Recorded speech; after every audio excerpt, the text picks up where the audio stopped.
चलिए hello students, कैसे हैं आप लोग? आई होप सब अच्छे होंगे। चलिए बेटा, एक बार फिर से स्वागत है आपका। आज हम लोग लेके आए हैं सीएफएस का लेक्चर नंबर 2। तो फर्स्ट लेक्चर में हमने क्या पढ़ा? हमने सिंपल पढ़ा बच्चा कि टाइप्स ऑफ एक्टिविटीज कितनी है, ऑपरेटिंग, इन्वेस्टिंग और फाइनेंसिंग। आज हम लोग बात करेंगे कि अगर हम कैश फ्लो स्टेटमेंट बनाएंगे तो उसका फॉर्मेट क्या रहेगा। ठीक है, देखो इस फॉर्मेट को पढ़ने से पहले एक बात मैं आपको बता दूं बच्चे, फॉर्मेट कुछ पार्ट ऐसा है कि हम स्टार्टिंग में एक बार याद करेंगे और उसके बाद इसमें लॉजिक की बात करेंगे कि इसको प्लस या माइनस क्यों कर रहे हैं। ठीक है, तो पहले बहुत ध्यान से मेरी बात सुनिए, पहले हम इसे क्या करेंगे, एक बार याद करने की कोशिश करेंगे। तो भाई साहब सीएफएस बनेगा कैसे? इसमें 3 एक्टिविटीज है, ऑपरेटिंग, इन्वेस्टिंग और फाइनेंसिंग। और किस मेथड से बना रहे हैं हम लोग? इनडायरेक्ट मेथड से। ठीक है बेटा, स्टार्ट करें। तो फॉर्मेट पहले लेके आए, बहुत ध्यान से सुनेंगे, बहुत आराम से। हम बात कर रहे हैं कैश फ्लो स्टेटमेंट की। 3 टाइप की एक्टिविटीज होती है। तो पहले बात करेंगे हम लोग cash flow from operating activities. Cash flow क्या निकाल रहे हैं? Operating activities. सबसे पहले हमें क्या चाहिए बेटा? नेट प्रॉफिट चाहिए before tax and extra ordinary items. हमें वो प्रॉफिट चाहिए जिसमें क्या हो? बिफोर टैक्स हो और उसमें एक्स्ट्रा ऑर्डिनरी आइटम्स इंक्लूड ना हो। तो सर ये कैसे करेंगे? अच्छा, एक्स्ट्रा ऑर्डिनरी आइटम्स का मतलब हुआ वो ट्रांजैक्शन जो नॉर्मल नहीं होती है। Loss by earthquake, loss by fire हो गया, है ना? तो उन ट्रांजैक्शन के इंपैक्ट को हमें पहले हटाना है। तो इसके लिए हम लोग क्या बनाएंगे बच्चा? एक वर्किंग नोट देखेंगे। तो इस प्रॉफिट के लिए हम बनाएंगे वर्किंग नोट, उसकी भी चर्चा करेंगे हम लोग। ठीक है, उसके बाद ये जो नेट प्रॉफिट आएगा इसमें हमें 4 चीजें ऐड करनी है। 4 बहुत ही इंपॉर्टेंट चीजें जो हमें ऐड करनी है। तो हमें क्या करना है? Net profit before tax and extra ordinary items निकालना है, वो वर्किंग नोट से निकालेंगे। और उसमें 4 चीजें ऐड करनी है जो नॉन ऑपरेटिंग होती है और नॉन कैश आइटम भी हो सकती है। डेप्रिसिएशन, क्या डेप्रिसिएशन में कैश जाता है? नहीं सर। अगर बात करूं गुडविल अमोर्टाइज हो रही है, मतलब कोई भी इंटेंजिबल एसेट्स की वैल्यू रिड्यूस हो रही है, तो इसमें क्या हमारा कोई कैश का इन्वॉल्वमेंट है? नहीं। तो हमें क्या करना है? कुछ नॉन कैश आइटम को प्लस करना है या नॉन ऑपरेटिंग एक्सपेंस जो बेसिकली बिजनेस को ऑपरेट करने में नहीं लगती, उनको ऐड करना है। क्यों कर रहे हैं? पक्का बात करेंगे अभी। तो क्या क्या ऐड करना है? डेप्रिसिएशन बात ऐड करेंगे, इंटेंजिबल एसेट्स गुडविल हमारी क्या हो रही है? अमोर्टाइज हो रही है। इंटरेस्ट ऑन डिवोरिंग्स या डिवेंचर, तो जो भी डिवेंचर वगैरह आपने लिए हैं, इशू किए हैं, उन पे इंटरेस्ट देना है, तो उसको भी ऐड करना है। उसके बाद आपने ऐड करना है loss on sale of fixed assets. मैं अभी बताऊंगा इनको हम ऐड क्यों कर रहे हैं, टेंशन बिल्कुल ना ले बेटा। माइनस करेंगे जितनी भी हमारी नॉन ऑपरेटिंग इनकम होंगी। अगर नॉन ऑपरेटिंग इनकम की बात करें तो जो मेन कोर्स ऑफ बिजनेस नहीं होता है, हमने मशीनरी बेची, फायदा हो गया, तो क्या हमारा ऑपरेटिंग है? क्या हमारा ये बिजनेस है? नहीं। तो उसे क्या करेंगे बेटा? लेस करेंगे। Gain on sale of fixed assets, interest, rental और डिविडेंड। अगर हमारी फाइनेंसिंग कंपनी नहीं है ना, नॉन फाइनेंस कंपनी है, तो इंटरेस्ट और डिविडेंड क्या हमारी इन्वेस्टिंग इनकम है? ये हमारी क्या है? ऑपरेटिंग इनकम नहीं है। तो इंटरेस्ट, रेंटल और डिविडेंड क्या करना है? माइनस करना है। तो आप लोग क्या करेंगे? ये वर्किंग नोट से बनाएंगे। ये 4 चीजें मैंने आपको जो बताई आपने ऐड करनी है। टोटल क्या ये वैल्यू निकल गई और इसमें से ये 3 चीजें माइनस करनी है। ठीक है, तो फाइनली जो हमारा आएगा उसे हम बोलेंगे cash flow from operating activities before working capital. अब हमने वो कैश निकाल लिया है जिसमें भी वर्किंग कैपिटल कंसीडर्ड नहीं है। वर्किंग कैपिटल मतलब current assets and current liabilities, उसके अंदर भी तो कैश इन्वॉल्व होता है आपका। अब करंट एसेट्स क्या पता ही आपको? TR, trade receivables, debtors, BR, inventory, है ना, प्रीपेड एक्सपेंस, एक्रूड इनकम। और अगर करंट लायबिलिटीज की बात करें तो trade payables, that is creditors, BP, outstanding expense, advance को इनकम है, वो सारी है। तो उनको भी हमें कंसीडर करना है बेटा। तो उसके लिए क्या करना है बच्चे? उसके लिए आपने ऐड करनी है। ऐड करनी है कब? ऐड करना है क्या? मैंने एक शॉर्टकट बनाया है कि जब भी लॉस होगा तो आप ऐड करें और जब भी प्रॉफिट होगा तो आप लेस करें। अगर लॉस होगा तो प्लस करना है, प्रॉफिट होगा तो माइनस करना है। किसमें? सी और सीएल में। सर कैसे? मैं कहता हूं कि आपकी करंट एसेट्स बढ़ रही है, सीए आपकी इंक्रीज हो रही है, तो सर सीए इंक्रीज हो रही है, इसका मतलब क्या? आपके लिए प्रॉफिट है, तो प्रॉफिट क्या करना है? माइनस। सर आपकी सीएल डिक्रीज कर रही है, करंट लायबिलिटीज घट रही है, तो सर ये भी आपके लिए क्या है? प्रॉफिट है, तो क्या करेंगे? माइनस करेंगे। कैसे करेंगे? 2 साल के डाटा होंगे, उन्हें आपस में कंपेयर करेंगे और देखेंगे इसकी वैल्यू घट रही है या बढ़ रही है। लॉजिक की बात अभी बिल्कुल करेंगे बेटा क्लास के एंड में। ठीक है, तो मैंने कहा कि सीए और सीएल में क्या देखना है आपको? अगर प्रॉफिट हो तो उसे माइनस करो और लॉस हो तो उसे ऐड करो।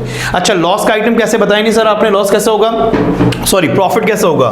भाई अगर हमारी सीए की वैल्यू बढ़ रही है और सीएल की वैल्यू घट रही है तो हमारे लिए क्या होगा बच्चा? प्रॉफिट होगा। ठीक है, तो आपने प्रॉफिट को ऐड करना है, सॉरी यार, प्रॉफिट को लेस करना है और लॉस को प्लस करना है। तो अगर प्रॉफिट होगा तो उसे माइनस करना है और लॉस को उसे प्लस करना है। मे बी मैंने पहले कुछ शायद गलत बोल दिया, प्लीज चेक कर लेना। तो लॉस हमेशा प्लस करना है, प्रॉफिट हमेशा माइनस करना है, ठीक है बेटा। तो इनका जो भी नेट वैल्यू आएगी, तो ये वैल्यू आई थी, इसमें इसको कंसीडर किया तो टोटल हमारा निकल जाएगा cash flow from operating activities after working capital. तो फाइनली हमने cash flow from operating activities after working capital निकाल लिया। एक वर्किंग नोट पेंडिंग है। सबसे पहले क्या देखना है, नेट प्रॉफिट। वो कैसे निकालना, वर्किंग नोट से। उसमें ऐड करनी है नॉन कैश आइटम या नॉन ऑपरेटिंग, कितनी है, 4। डेप्रिसिएशन, इंटेंजिबल एसेट्स अमोर्टाइज हो रही है, interest on debenture, loss on sale of fixed assets. उसमें हमें लेस करना है इंटरेस्ट, डिविडेंड, रेंटल इनकम या gain on sale of fixed assets, वो हमने लेस कर देना है। तो इन सबको प्लस माइनस करने के बाद क्या निकलेगा, आपका निकलेगा cash flow from operating activities before working capital. Before से आफ्टर में जाना है मेरे बच्चे, तो सी और सीएल को कंसीडर करना पड़ेगा। अगर सीएल में देखना है तो प्रॉफिट है तो माइनस करो और लॉस है तो प्लस करो, ठीक है। यहां तक बात होगी सर ये नेट प्रॉफिट वाला वर्किंग नोट समझा दो एक बार। यहां आ जाओ बेटा। हमें जो नेट प्रॉफिट चाहिए वो before tax and extra ordinary item चाहिए, ठीक है सर। लेकिन सर जो हमें पीएनएल में नेट प्रॉफिट होता है ना, जो प्रॉफिट लॉस में जो प्रॉफिट होता है ना, उसमें बहुत सारी नॉन कैश, नॉन ऑपरेटिंग और एक्स्ट्रा ऑर्डिनरी आइटम्स होती हैं, तो उन सबको हटाना पड़ेगा। तो चलिए सर, सबसे पहले क्या उठाना है आपने, नेट प्रॉफिट। तो अगर हमें नेट प्रॉफिट बिफोर टैक्स और एक्स्ट्रा ऑर्डिनरी आइटम चाहिए तो उसमें कुछ चीजें प्लस करनी है, कुछ चीजें माइनस करनी है। अभी जो चीजें मैं प्लस माइनस कर रहा हूं बेटा, इनके सेपरेट लेक्चर है। अगर मैं बात करूं डिविडेंड की, बात करूं टैक्स की, तो लेक्चर नंबर 4 में हम बात करेंगे, ठीक है। तो आज कोशिश करें एक बार फॉर्मेट को समझने की। चलिए, नेट प्रॉफिट में ऐड करना है ट्रांसफर टू रिजर्व। एक बात बताओ, कंपनी ने क्या किया, प्रॉफिट में से कुछ पार्ट निकाल के रिजर्व में डाल दिया, क्या कैश में कोई आउटफ्लो हुआ, नहीं। तो इसलिए क्या कर रहे हैं, इसे ऐड बैक कर रहे हैं। ये बेसिकली एप्रोप्रिएशन ऑफ प्रॉफिट है। अगर हम बात करें डिविडेंड, डिविडेंड दो टाइप का होता है, एक होता है प्रपोज्ड, एक होता है इंटरिम। तो मैं कह रहा हूं जो अभी इसके केसेस स्पेशल पढ़ेंगे, फिर भी थोड़ा समझ लीजिए। प्रपोज्ड डिविडेंड का मतलब ये होता है कि साल के एंड में जाके कंपनी कुछ एस्टिमेट करती है कि फ्यूचर में हम कितना डिविडेंड देंगे, तो उसके लिए कुछ प्रोविजन बनाती है, प्रपोज कर लेती है। लेकिन प्रपोज डिविडेंड बैलेंस शीट में नहीं आता, फुटनोट में कंटीजेंट लायबिलिटीज के नाम से लिखते हैं हम लोग, तो बैलेंस शीट में नहीं आएगा, ठीक है। और स्पेशल क्लास इसके ऊपर हम पूरी एक लेक्चर लगाएंगे, लेक्चर नंबर 4 होगा बेटा। तो डिविडेंड जो प्रपोज्ड वाला होगा, जो आपने एस्टिमेट किया है, लेकिन सर कौन से साल का, प्रीवियस क्या करंट का, याद रखना हमेशा प्रीवियस ईयर वाले को आपने टच ही नहीं करना। तो डिविडेंड जो प्रपोज्ड होगा कौन सा वाला, हमेशा करंट ईयर वाला। इंटरिम डिविडेंड एक ही होता है। इंटरिम का मतलब होता है कंपनी साल के बीच में ही डिविडेंड पे कर देती है, बोर्ड ऑफ डायरेक्टर डिसाइड करते हैं और डिविडेंड पे कर देंगे। तो सर वो डिविडेंड में हम लोग क्या करेंगे, यहां पर ऐड करेंगे। प्रोविजन फॉर टैक्स, इसके ऊपर भी हम वर्किंग नोट बनाएंगे और इस पे भी हमें क्लास लगानी पड़ेगी। लेकिन आप याद रखें, प्रोविजन फॉर टैक्स के अंदर भी कौन से साल का, करंट ईयर का, ठीक है। ये हमें ऐड करना है। प्रोविजन का मतलब होता है हमने अनुमान लगाया। एक बात बताओ, हमने क्या किया, टैक्स, अब वही ना से केसेस पढ़ने पड़ेंगे, नहीं थोड़ा समझने की कोशिश करते हैं। आज जो हम इनकम कमा रहे हैं उस पर टैक्स पे करना है अगले साल, उसके लिए हमने आज कुछ अनुमान लगा लिया, कुछ एस्टिमेट कर लिया। लेकिन क्या हमारे पास से एक्चुअल में कैश गया, नहीं। लेकिन हमने प्रोविजन तो बुक कर लिया, तो कहीं ना कहीं हमारा क्या हो गया, प्रॉफिट तो कम हो गया ना बेटा। तो इसीलिए हम इन चीजों को क्या कर रहे हैं, ऐड बैक कर रहे हैं, ठीक है। उसके बाद इसमें ऐड करते हैं हम लोग कुछ extraordinary items, debited to PNL account. जो भी चीजें अगर डेबिट हमने क्या करी है, पीएनएल अकाउंट में करी है, तो ही अर्थक्वेक से नुकसान हो गया, लॉस बाय फायर हो गया, तो हमने पीएनएल में डेबिट किया होगा। लेकिन एक्चुअल में क्या आपके पास से कोई पैसा गया, नहीं। लेकिन नेट प्रॉफिट निकालते समय आपने क्या कर दिया, माइनस। तो इसीलिए क्या कर रहे हैं, ऐड बैक। अभी लॉजिक की बात मैं करूंगा, अभी जस्ट फॉर्म में डिस्कस कर रहा हूं बेटा। तो ये हमने क्या कर दिया, लेस कर दिया, ठीक है। सॉरी, इसको हमने क्या कर दिया होगा, ये तो हमने ऐड किया बच्चा। अब लेस किसे करना है सर, कोई अगर एक्स्ट्रा ऑर्डिनरी आइटम्स पीएनएल के क्रेडिट साइड में, तो आपको क्लेम मिला, क्लेम किससे, अर्थक्वेक में गुड्स डिस्ट्रॉयड हो गए थे, आपके खराब हो गए थे, उसका क्लेम मिला। तो कहां लिखा, पीएनएल के क्रेडिट साइड में लिखा। लेकिन क्या ये ऑर्डिनरी आइटम्स है, क्या ये ऑपरेटिंग बिजनेस का पार्ट है, नहीं है। तो हमने पीएनएल में क्रेडिट कर दिया था, लेकिन हमें तो ऑपरेटिंग प्रॉफिट निकालना है। तो क्या करेंगे, इसे पहले हमने क्या किया था, ऐड किया था, अब क्या करेंगे, इसे लेस करेंगे, ठीक है। तो फाइनली, और एक पॉइंट और, रिफंड ऑफ टैक्स। अगर हमने किसी साल में टैक्स जमा किया लेकिन हमने ज्यादा जमा कर दिया, तो पैसा वापस आ गया, तो वो भी कहीं ना कहीं हमारे पीएनएल में क्रेडिट साइड में आया होगा, उससे हमारा प्रॉफिट बढ़ गया था। लेकिन वो हमारी कोई सोर्स ऑफ इनकम थोड़ी है, ऑपरेटिंग पार्ट थोड़ी है, इसलिए उसको भी लेस करेंगे। तो फाइनली निकलेगा net profit before tax and extraordinary items, और वो यहां पे आ जाएगा और उसको हम आगे कंटिन्यू करेंगे। अब मैं बता रहा हूं कि इन्वेस्टिंग और फाइनेंसिंग में कुछ भी नहीं है। अब हम थोड़े से लॉजिक की बात करते हैं, थोड़ा सा टाइम लगेगा फॉर्मेट में, ठीक है। केवल जो बच्चे याद करना चाहे याद कर सकते हैं, लेकिन मैं इस पर टाइम अभी लगाऊंगा। मैं दोबारा बता रहा हूं, डिविडेंड टैक्स के ऊपर प्रॉपर लेक्चर नंबर 4 होगा, उसके बाद ही बहुत क्लियर हो पाएगा। मुझे थोड़ा सा आपको टाइम देना पड़ेगा। मैं एक चीज बताना चाह रहा हूं आपको कि हम लोगों ने क्या करना है। देखिए, थोड़े से पहले मैं कॉन्सेप्ट की बात करता हूं बेटा, फिर आगे बढ़ेंगे, फिर हम बढ़ेंगे थर्ड पे, ठीक है। चलो मैं आपसे एक बात कहता हूं, ये हमारा P&L अकाउंट है। कौन सा अकाउंट है? P&L अकाउंट है, ठीक है। अब जरा सोच के बताओ कि हम लोग क्या कर रहे हैं। हमारे पास जीपी गिवन होता है, 11th क्लास याद करो। हमने सीएफएस में क्या निकाल रहे हैं? Cash flow from operating activities. हम लोग ये देख रहे हैं कि अगर हम बिजनेस जो ऑपरेट कर रहे हैं उस ऑपरेशन से हमारे पास कितना पैसा आ रहा है, और हमने बेस क्या लिया? नेट प्रॉफिट लिया। अब जरा मुझे सोच के बताओ, ये नेट प्रॉफिट लिया, आपको क्रेडिट साइड में पता है कितनी सारी इनकम आती है? बहुत सारी एबनॉर्मल इनकम, जैसे gain on sale of fixed assets. अभी एक पॉइंट आया था, रिफंड ऑफ टैक्स, देखा था बेटा आप लोगों ने, ठीक है सर। कोई इंटरेस्ट आ गया, कोई कमीशन आ गया, कोई डिविडेंड आ गया, है ना, ये सारे पॉइंट आते हैं। तो जब जीपी से हम एनपी में आते हैं तो आपने क्या किया? ये सारी non operating, extra ordinary, abnormal item क्या करी थी? प्लस करी थी, ठीक है। और यहां पर बहुत सारी non cash item, depreciation, goodwill, loss on sale of fixed assets, है ना, ये सारी चीजें आपने यहां पे लिखी। जैसे हमने यहां पे लिखा लॉस बाय अर्थक्वेक, है ना, ये हमारी एक्स्ट्रा ऑर्डिनरी आइटम्स है। अब एक बात बताओ, ये जो हमारा नेट प्रॉफिट है, तो जब जीपी से हम एनपी में आते हैं तो ये सारी आइटम क्या करी? प्लस करी, और ये सारी आइटम आपने क्या करी होंगी? माइनस करी होंगी। तो इसका मतलब जो नेट प्रॉफिट आ रहा है, ये नेट प्रॉफिट क्या आपका अच्छे वाला प्रॉफिट है? क्या ये बिजनेस प्रॉफिट है? नहीं सर, इसमें तो बहुत सारी एबनॉर्मल अदर इनकम भी आ रही है। लेकिन हमें निकालना क्या है? हमें निकालना है cash flow from operating activities, ठीक है। तो इसीलिए मैंने क्या किया, अगर पीछे आप देखेंगे तो मैंने नेट प्रॉफिट में क्या चीजें ऐड करी? जो चार चीजें लिखवाई थी मैंने नॉन कैश आइटम में, मैंने ऐड करवाया डेप्रिसिएशन, गुडविल। अच्छा एक बात बताओ, मैंने डेप्रिसिएशन यहां डेबिट किया, गुडविल मैंने यहां डेबिट किया, और मेरा नेट प्रॉफिट क्या हो गया? रिड्यूस हो गया। लेकिन क्या एक्चुअल में पैसा गया? नहीं। तो इसीलिए मैंने क्या कर दिया? इसे ऐड बैक कर दिया, ठीक है। अगर मैं बात करूं, ये मैंने इनकम थी, ये मैंने प्लस कर दी, है ना, ये मैंने क्या कर दी? इनकम आपकी प्लस कर दी नेट प्रॉफिट में। लेकिन क्या ये इनकम मेरी ऑपरेशन जो बिजनेस में कर रहा हूं क्या उससे आ रही है? नहीं सर। तो मुझे क्या करना पड़ेगा? इनको हटाना पड़ेगा, एक्सक्लूड करना पड़ेगा। तो ये सारी चीजें मैंने क्या कर दी? माइनस। तो मैंने इसीलिए कहा था कि जब हम लोग नेट प्रॉफिट में बच्चे ऐड करते हैं, क्या ऐड करते हैं बच्चा? ऐड करते हैं ये नॉन ऑपरेटिंग एक्सपेंस और लेस करते हैं नॉन ऑपरेटिंग इनकम। इसका लॉजिक ये था कि कुछ आइटम तो ऐसी है जिनमें तो हमारा कैश का कोई चेंज भी नहीं होता है ना।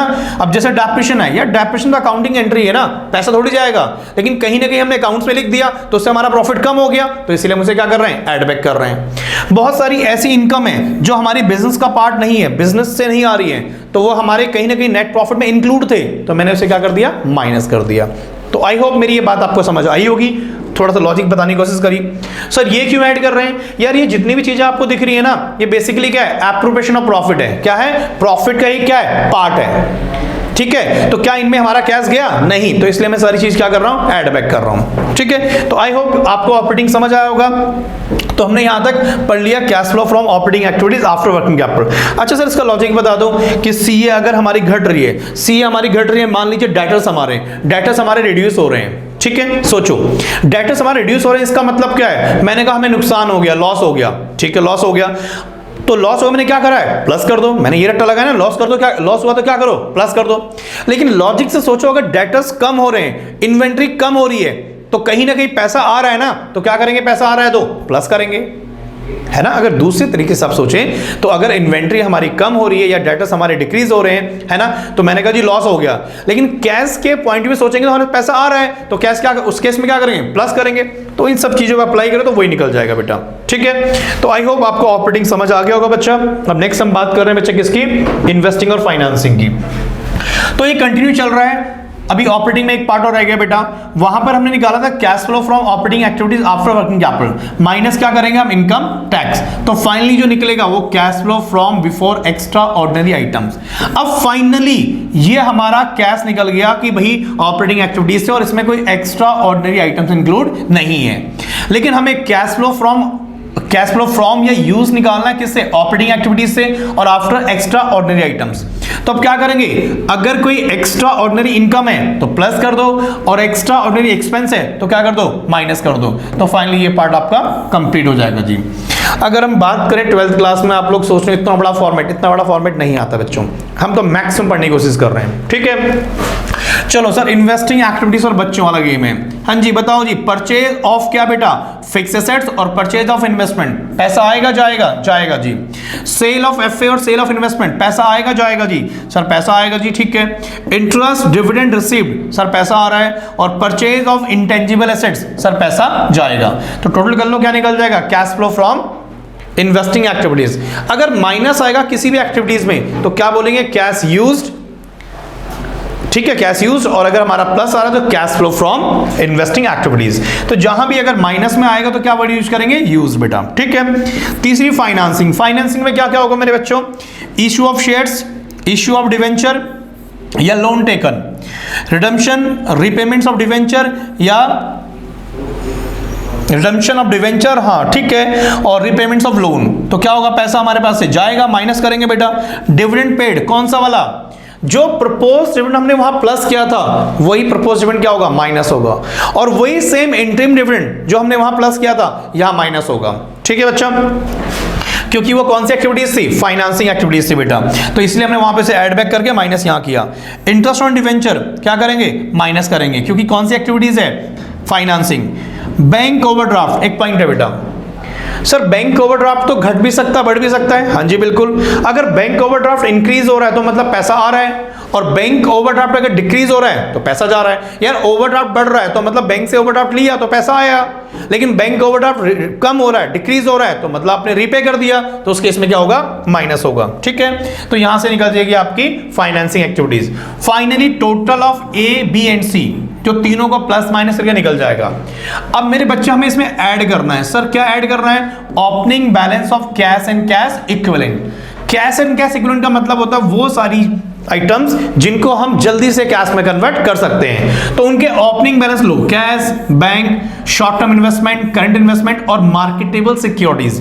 तो ये सारी वो एसेट्स हैं जो हमारी क्या, कैश एंड कैश इक्विवेलेंट है। तो बैलेंस शीट से इनके ओपनिंग बैलेंस उठाओ, इनका टोटल करो, यहां वैल्यू आ जाएगी। अब अगर total of A B C में आप इन सब का टोटल करेंगे तो आपका बैलेंस किससे मैच करना चाहिए, closing balance of cash and cash equivalent से मैच करना चाहिए।